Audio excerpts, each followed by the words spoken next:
Hello and welcome back. It's so nice to be here with you again. It really is. Welcome, everyone, to the Boost English Skill Podcast. Your daily English boost. That's right. And I'm John. And I'm Luna. It's wonderful to see you, John. How are you feeling today? I'm feeling cozy. It's a quiet day here, a good day for a calm conversation. Perfect. I agree completely. And today, we're going to talk about something that I think touches everyone's life. Yes, our episode title is Why Progress is Better Than Perfection. That's a big idea, but we're going to talk about it in a simple, calm way. This conversation is aimed at a B1 English level. But, if you are a strong beginner, maybe an A1 or A2 level, please don't worry. This is still great listening practice for you. Absolutely. Think of it like listening to music. Just let the words and the feeling of the conversation wash over you. You don't need to understand every single word. Exactly. Just enjoy the flow. And if you like what you hear, please remember to like this episode, subscribe to our podcast, and share it with a friend. It helps us so much. It really does. Thank you. So, John, progress versus perfection. Where should we even begin? Maybe with a feeling. That feeling of wanting to get something exactly right. Oh, yes, that pressure. It can be about anything: learning English, starting a new hobby, even cleaning the house. Yes, you want everything to be perfect from the very first moment. The grammar must be perfect. The pronunciation must be perfect. The room must be spotless. And what happens then? For me, often nothing happens. Nothing happens? Yes, I get so worried about making a mistake, about it not being perfect, that I just don't start. I freeze. Do you know that feeling? Oh, I know it very well. It's like standing at the edge of a swimming pool, worrying the water is too cold, and you never jump in, so you never feel the water at all. That's such a good way to describe it. You stay dry, but you also miss the fun of swimming. Exactly. So progress is like deciding to just put your toes in the water first. Yes, just one toe. That's a start. That's progress. It's not the perfect dive, but it's movement. Movement, that's the key word, I think. Perfection is a picture. It's static. It's a single point. But progress is a movie. It's a story. I love that. A story has good parts and maybe some difficult parts, but it's always moving forward. Well, most of the time. Most of the time. Sometimes the character takes a few steps back, but that's still part of the story. Right. So let's talk about English learning, because I think this is a perfect example. Many listeners might feel this. I'm sure the desire to speak perfectly can be very strong. So strong. You want to use the perfect vocabulary with the perfect grammar and the perfect accent. And because that feels impossible on day one, you might stay silent. Yes, but progress looks different. Progress is saying, hello, how are you? Even if you're not sure about the intonation. Progress is trying to order a coffee in English, even if you mix up large and medium. I've done that. I asked for a large coffee and got a small one. But you know what? I got a coffee and I practiced. And the world didn't end. In fact, you probably learned the right word for next time. That's progress. It is. It's a tiny victory. And those tiny victories add up. They build your confidence much more than waiting for the one perfect speech. Because the perfect speech might never come if you don't make the imperfect ones first. Exactly. It's like building a wall. You don't look at a pile of bricks and say, I can't build a perfect wall, so I won't start. You just lay one brick. Then another. And maybe that first brick is a little crooked. It probably is. My first brick is always crooked, but you adjust the next one. You learn as you go. And that wall, with its slightly crooked bricks, will still be a wall. It will still protect you from the wind. A perfect wall that only exists in your imagination gives you no protection at all. That's so true. I'm curious, Luna, do you have a personal story about this? A time you chose progress over perfection? Hmm. Yes. I think about when I started this podcast. Oh my goodness, the fear. Really? What was the fear? I wanted everything to be perfect. The sound quality, the script, my voice, the topics. I spent weeks preparing and worrying. And then one day I thought, I just need to record one episode. Just one. It doesn't have to be the best podcast episode ever made. It just had to exist. Yes, and so I recorded it.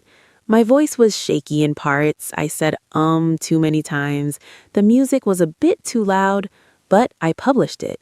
That was progress. And look where we are now, because you made that imperfect first episode. Exactly. If I had waited for perfection, we wouldn't be talking right now. This podcast wouldn't exist. Progress allowed this whole thing to begin. That's a powerful example. For me, it was with cooking. I wanted to cook a beautiful, complex meal for friends.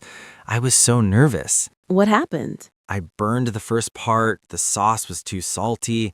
I was so embarrassed in my mind before anyone even arrived. Oh no. But instead of giving up, I just made something simpler. I made pasta with a simple tomato sauce.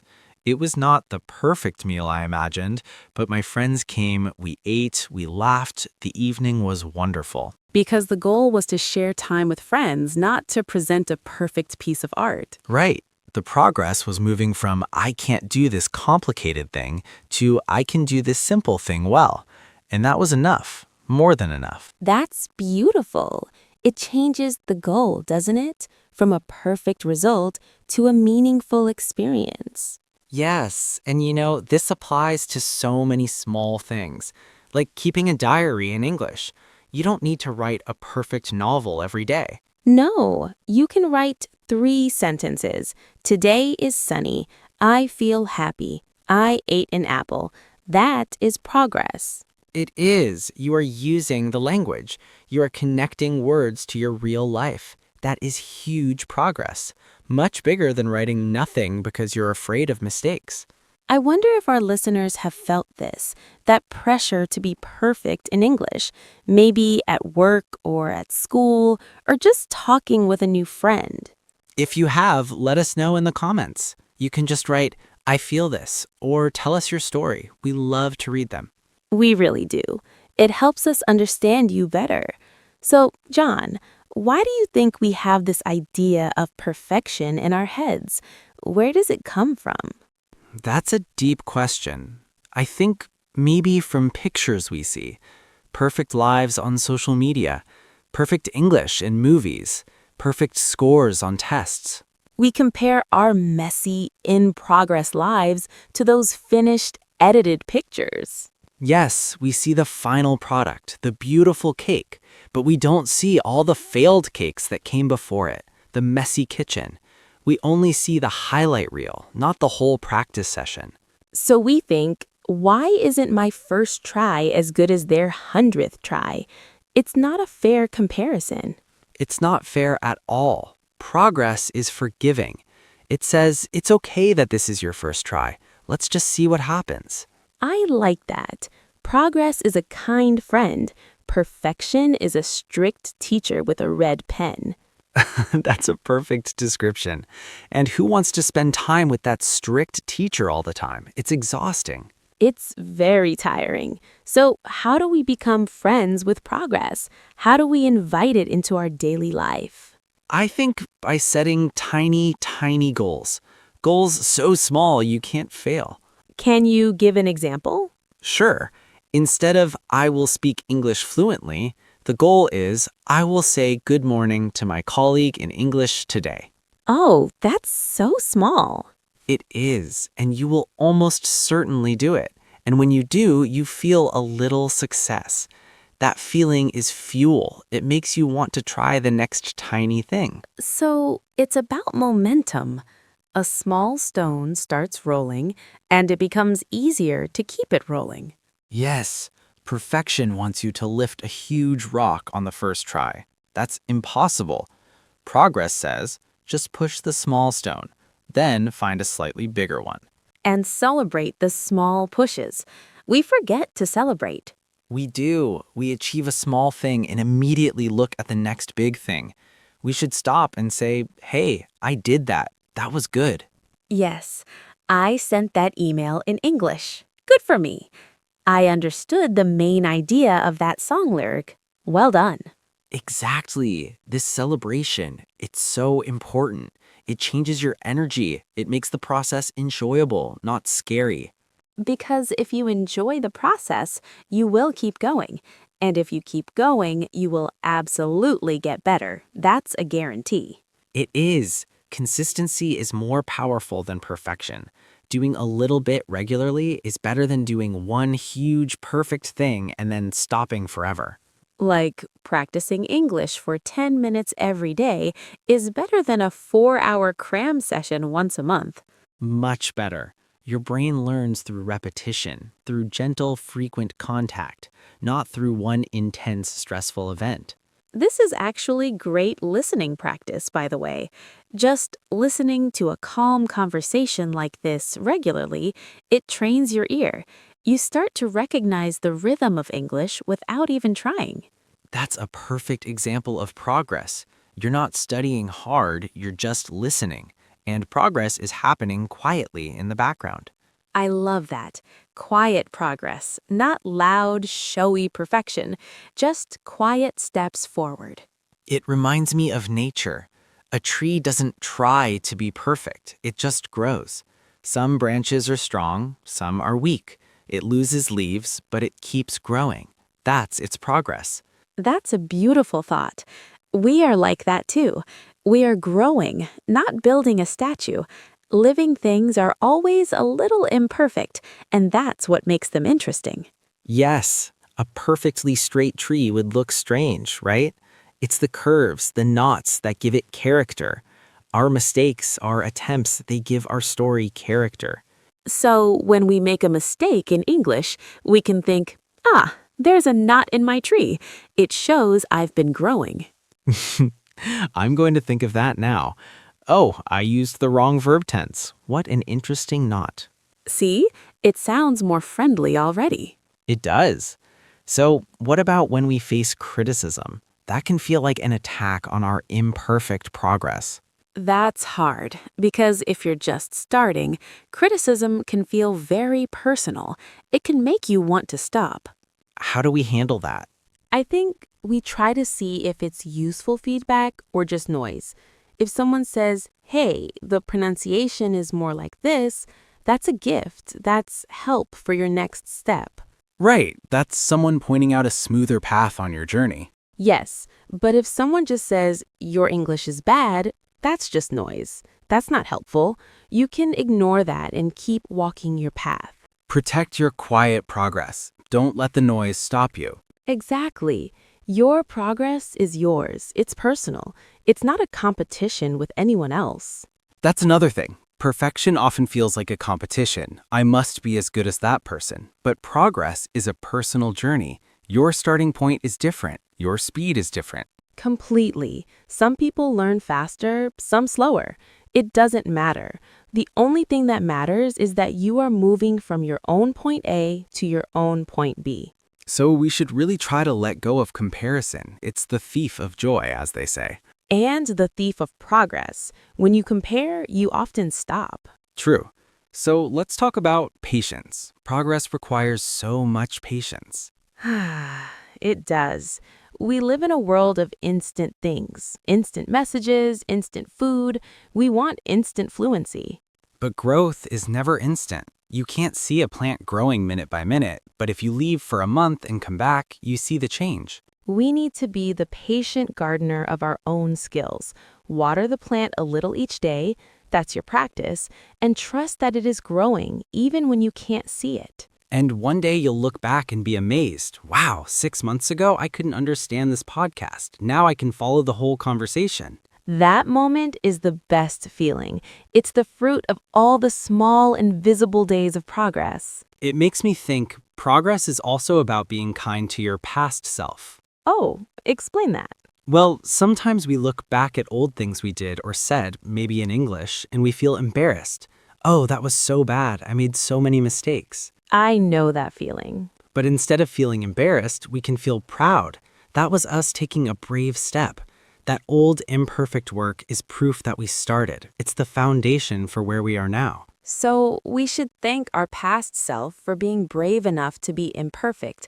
That's a lovely way to see it. Yes, thank you, past John, for trying to cook that complicated meal. Because of you, present John knows how to make a great, simple pasta. Thank you, past Luna, for recording that shaky first episode. It led us here. Exactly. So, to bring this all together, why is progress better than perfection? Because progress is alive. It's real. It happens in the real world with real mistakes and real learning. Perfection is a fantasy. It's a ghost. You can chase it forever, but you can never catch it. Progress gives you small wins along the way. It gives you joy in the process. Perfection only offers one win at the very end, an end that usually never comes. Progress is forgiving and kind. Perfection is strict and critical. Progress builds confidence because you see yourself doing things, improving slowly. Perfection destroys confidence because you always feel not good enough. And finally, progress actually gets you somewhere. Yes, this is the most important point. Perfection keeps you stuck at the starting line, planning the perfect race.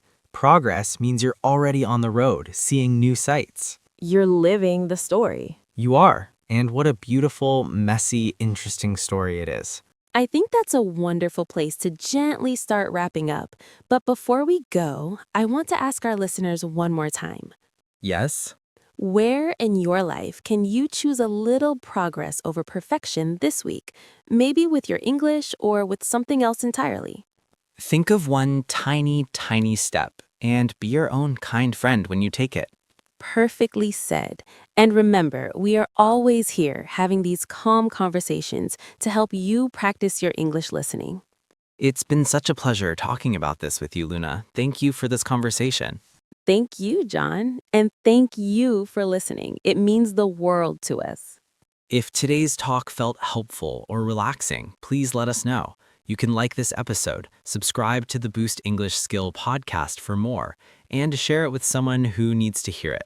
Your support helps us make more of these conversations, truly. So from both of us, I'm Luna, and I'm John. wishing you a week full of gentle, kind progress. Take care. Bye for now.